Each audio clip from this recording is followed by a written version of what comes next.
Even if Xi Jinping no longer holds power, China's political system determines that the change will not change direction, and China's overall foreign and domestic direction is still constrained by the CCP system and the logic of national interests.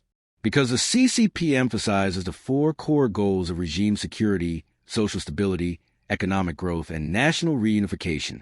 Therefore, the new leader will not suddenly be pro-American or completely change the pattern of confrontation between China and the United States. However, the tone and strategy may soften, such as reducing ideological antagonism and emphasizing win-win cooperation or pragmatic diplomacy. Depending on the characteristics of the new leader, the relationship will also go slightly differently. If moderate and pragmatic factions come to power, it will emphasize economic recovery, easing relations with the outside world, resume some high-level dialogues, and trade and scientific and technological cooperation is expected to improve. If hardline nationalists come to power and continue to emphasize national security and anti-American propaganda, relations will become more tense, especially on the Taiwan and South China Sea issues. If a technocratic leader comes to power, he will focus on scientific and technological development and international investment. And although the competition between China and the United States still exists, it is more focused on the economic level, and the conflict may be controllable. If collective leadership returns to decentralization, policies will be more balanced and flexible, but decision-making will slow down, and relationships may enter a stage of cautious cooperation and competition.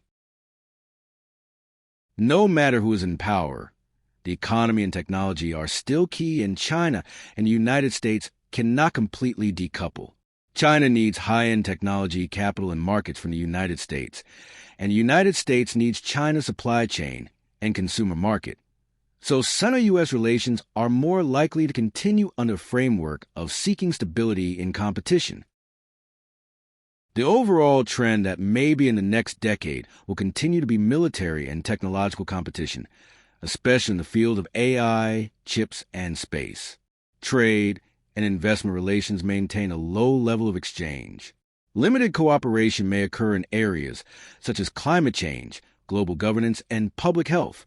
The Taiwan issue remains the biggest risk point, and the character and handling of the successor leader will determine the level of tension.